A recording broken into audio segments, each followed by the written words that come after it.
What is going on, guys? Simmer World from Simmer here, back with another top 10 list for you all today. And in today's video, I'm going to talk about what I think are the top 10 best Disney Channel sitcoms. Sitcoms! Now, again, I've watched a lot of this show growing up, so maybe some of these shows I might have a bit of nostalgia bias for some of these shows, but I do have a little soft spot through a lot of these shows. And despite some shows I've not watched all the way through, so if you want to know if a show is now on this list, it's probably why. I put it on the show's list, I feel like I watched the majority of the way through, honestly, so if you wonder why a show I feel the future's on this list, that's probably why.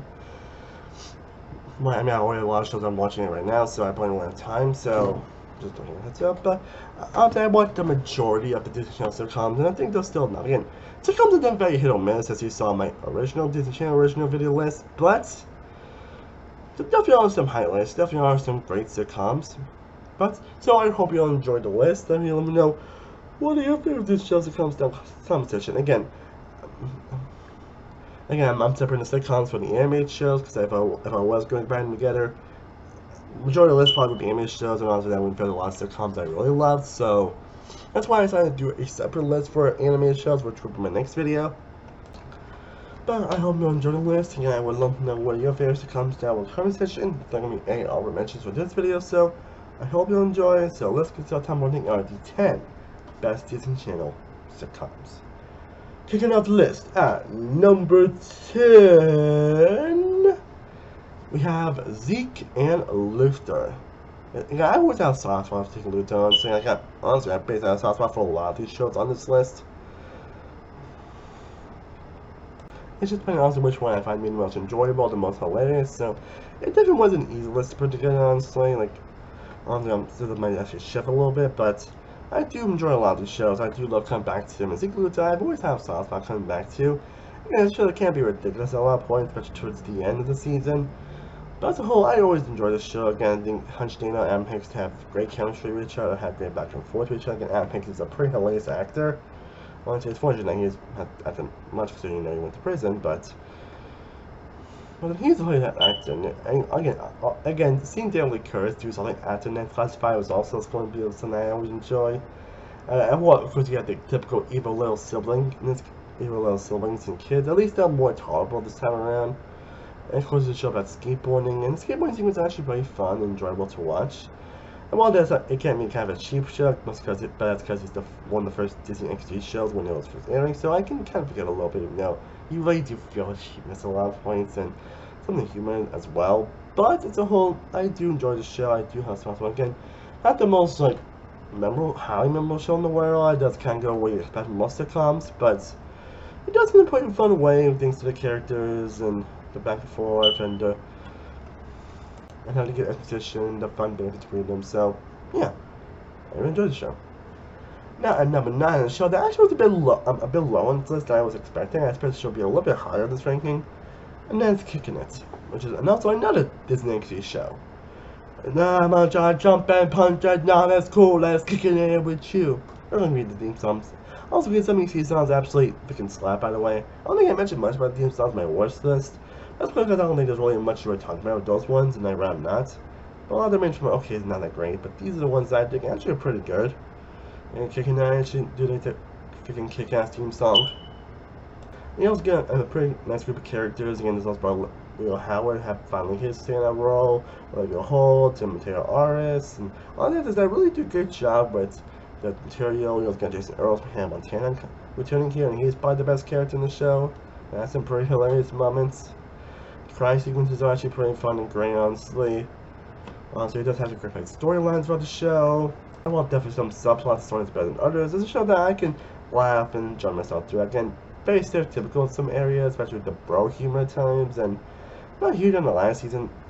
Not huge on how they treat certain characters in the last season, but as a whole, I think there's still enough greatness to where it is number 9. Again, I probably did expect it to be a little bit higher because of how much I remember watching the show constantly. But those elements do kind of hold it up just a tad bit, but it's still a great show. But it's still great enough to be at number 9. Now at number 8, we have it's probably one of the most modern show on this list, if I remember correctly, and that is Sydney to the Max. yeah, I actually like the internet concept. I'm surprised at how much I actually enjoyed the show, actually. It's basically a show that basically we see Max basically raising her daughter Sydney, and then you get a different timeline where basically showing Max going through like a similar situation to Sydney. And I actually really like the concept actually, and they do a great job of balancing those storylines. I think there's like a couple episodes where they actually end up kind of intertwining or whatever, but those are actually really fun moments. They go through really interesting issues in the show. And I don't go through a lot of stereotyping here that you would expect from a show like this to do. But having Make to be a songwriter is always going to be a soft spot for me as well. I think Sydney's also one of the better, but even though she can't have a little complex at times, that's only because she always has to like save the day and everything, and just doesn't. She can't have a superiority complex a lot of times. Sydney's probably one of my new favorite, probably the best protagonists that we've gotten this kind of show in quite some time on, so at least in terms of sitcoms. And Max is also a life character as well. Like he doesn't play into a lot of the goofy parent they would normally see. Like, he kind of does, but in a more endearing way this time around. But I mean, even his mom I found to be actually pretty fun, and probably the best character of the show in my opinion. It's humorous. I think even his friends are more memorable this time around, not just cannon fodder. And it's a show that just it's heartfelt and puts a smile in your face. I actually think the shows have a lot more grander moments and a lot more. Actually, the other shows have a lot more higher highs. That's only why City is actually number 8 on this list. Because I definitely debate putting the show higher on this list. But considering I think the other shows have more higher highs, I am having to put show number 8. But it's actually one of the few modern sitcoms I would actually recommend checking out. And now number 7, another number 7, yeah, another show that I think could be a lot higher. So I think it's meant to be number 1, honestly. But one thing about it just hasn't 7, but it's still a great show nonetheless, and that is Andy Mac.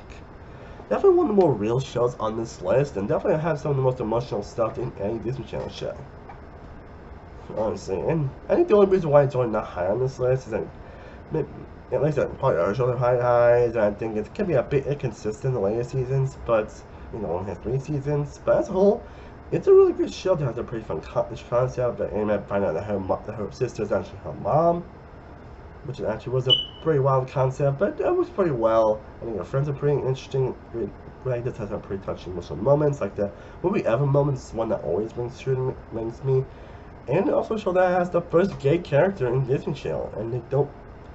And it also has the first LGBT character in a Disney Channel show, and they're treating it surprisingly pretty well, actually. Like, wow. And they really handle that stuff pretty well, honestly. And also, maybe the show's not as funny as a lot of these shows on this list, honestly. It's not as rewatchable. But as a whole, I still think Anime also one of the better modern shows that we have gotten. And also, maybe some storylines are very oddly structured. And again, it does have little issues that do hold it back from being honest. Like, I remember the show being like super high on my original list. But in the end, those little issues I didn't know I was looking back on the show. But it's still a great show that I do recommend watching.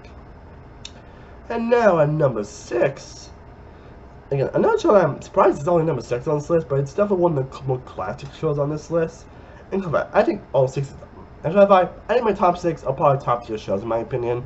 I think these are the true pinnacle of Disney Channel in my opinion. But number 6, we have That's So Raven. That's So Raven's out of the top 5? No, but that's one because I don't think I think it's one, like, again, I've always loved That's So Raven, but it's a show I never really grew up with. I don't think I watched this show much growing up. Like, I watched some episodes of these, no, I did have watched some episodes of That's So Raven, but I never was like an avid watcher of the show. I don't think I know why, honestly. I don't know why I never watched the show much.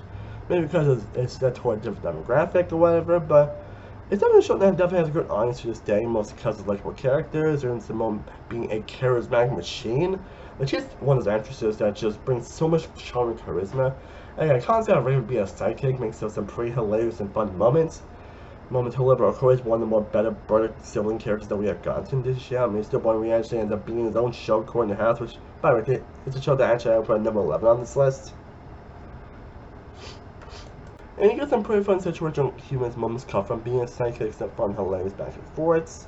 It's a pretty charming, hilarious show, and also has to go through some pretty serious moments. Of course, the hiring black people moments, very iconic moment of the show. And a couple other serious moments that actually trade pretty well. But as a whole, I still love the show. I mean, obviously it's number 6 on this list. It's just I probably have a little more time to. I just probably have a little more time to the other shows, honestly, but not against that story at all, honestly. Now, Story with Tom's also another show that does better miss my list as well. That would probably be number 12 on this list. And also same Lizzie Quiet as well. And again, I also didn't watch that show enough, so those would probably be in all mentions, honestly. But anyways, now number 5, we got a show that I think has also gotten a lot better with time, honestly. That is Mighty Med. Yeah, I've always liked Mighty Med, honestly. It's a great concept of a show, obviously, where basically two news like Cass and Oliver end up going to a secret superhero hospital and end up being doctors for superheroes.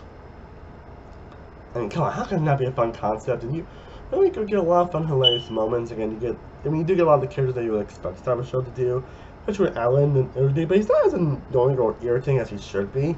Well, because in the end, he just wants his like uncle's approval. I think it was uncle, right? He just wants his uncle's approval. I think it was uncle. Yeah, uncle. He wanted his uncle's approval. The effects are actually especially decent for this kind of show. The acting is a lot more better than you would normally expect from this type of show to do. The superheroes themselves are pretty funny and innovative and have great character moments throughout. Has an all-around hungry dynamic. Again, Brian Stephen Perry from Villa Charlie and Jake Short from Air Farmer have really good chemistry in it. There's some more funny actors to all to be on this channel, honestly, and do really well off each other. You know, the kind of characters that you normally expect this type of show to do, but they do work well off each other, and they do have great chemistry. And Paris Blank also good job with Skylar as well. Again, Horace has to be that is irritating you would normally expect. And the superhero stuff is pretty great, goes into a pretty good storyline throughout the show. And while unfortunately it does end in a great way, unfortunately it never really pays off in Elite Force, which I am not going to spoil if it doesn't have seen the show. And so it does have some great stuff, still has great elements that do obviously elevate it to be in the top 5. And I believe this is probably the last decent XD show to make this list, so I would say it's probably the best one on. Okay, maybe a couple others, but yeah, pretty much. Anyways, in terms of sitcoms at least.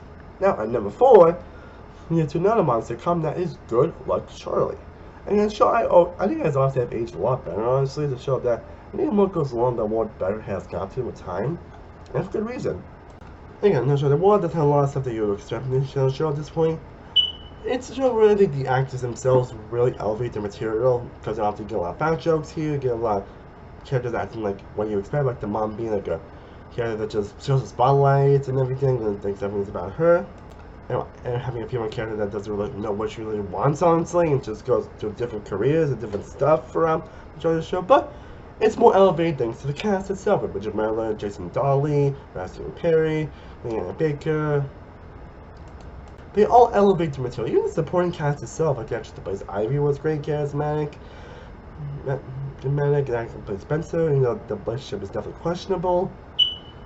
Even the actress that plays Charlie is pretty charismatic and pretty hilarious at a lot of points. But the show is just consistently hilarious and charming, and you just can't help but smile when you go back to it. And I do. And I'll pretty much say the same thing for my number 3 show on this list, and that is Liv and Maddie. And definitely also one of the better monster sitcoms that we have gotten. And also the show that basically put Dove Cameron into the spotlight, who's now probably a big successful star at the moment. Especially with her boyfriend that was a big hit last year. It was last year? I think it was last. What was the year before? I think it was the.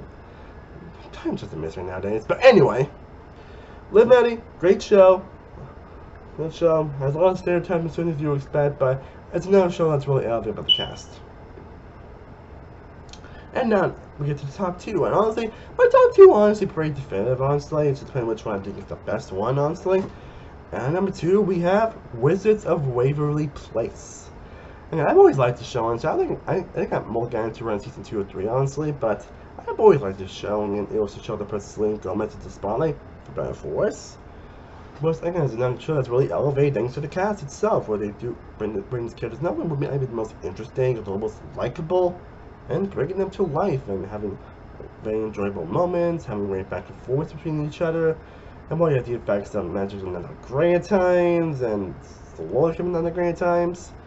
Again, the charm of it still lands, honestly. You still get some really great character moments, some great storylines, great chemistry between all the characters in general.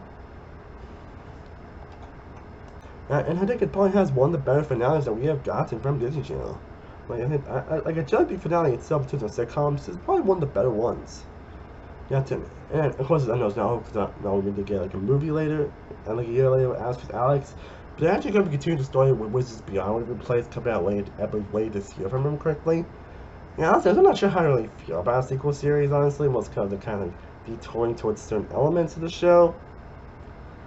So again, I'm not really surprised they're doing it, honestly. To be honest, honestly, I kind of expected that, honestly, with this show, honestly. So who knows? Maybe it'll surprise me, honestly. Maybe it will be much better than I anticipated. But, but, yeah, but, yeah. But overall, the original show is still fantastic. I still enjoy coming back to it.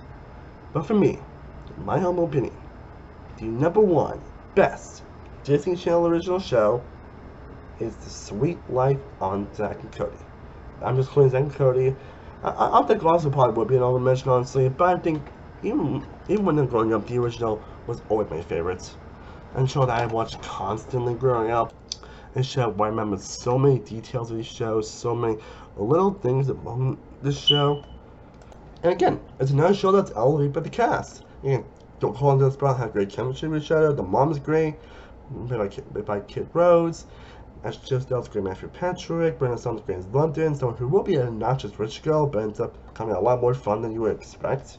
But Brian Peck is also a scene stealer as all in. I forget the actor that plays Esteban, but he's also a scene stealer. Again, the show probably has like the best supporting cast out of any of these shows. Like, literally, that cast in general is what press this show number one. That cast in general, of course, I think Miss Mildred is probably my favorite character in any Disney Channel show, period. Like, not just sitcoms, like, possibly, period.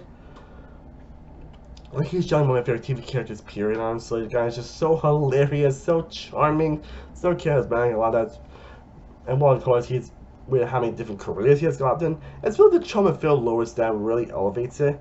Like, honestly, Phil Lewis is honestly an extraordinarily underrated actor, and this really demonstrates his incredible comedic abilities. Like, he makes so many scenes so great and so hilarious and charming. Like, you can help but smile when he was on screen. He easily makes every scene, but not the dark kids always fine just either, but I don't like anything compared to Mr. Motorby. And well, yeah, there might be some elements of South Korea aren't really kind of dated a little bit, mostly because of certain elements, and there's also episodes that had Chris Brown in it. I mean, it's sort of infamous they actually didn't have this episode on Disney Plus.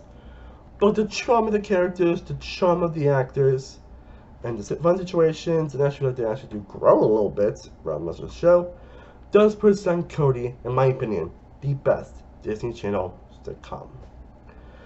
Well guys, I hope you enjoyed me discussing my 10 favorite Disney Channel sitcoms. Let me know down in the comment section, what are your favorite sitcoms from Disney Channel? I would truly, genuinely love to know down below in the comment section. Let me know if any shows I missed from this list, what shows you want to put on your list. Again, next week I'll be talking about my favorite anime shows, and then I'm going to Nickelodeon and then Cartoon Network. Again, still debating whether I'm going to do a watch show Cartoon Network because I think I only do any like true terrible anime shows, and most of them probably live action, so we'll see how that goes. I might just put them into that top 10 list, so we'll see how that goes. But thank you guys so much for watching. I truly appreciate it. I am Sailor World from Sailor Positions. I will see you next time. As always, stay cool, everybody. Peace.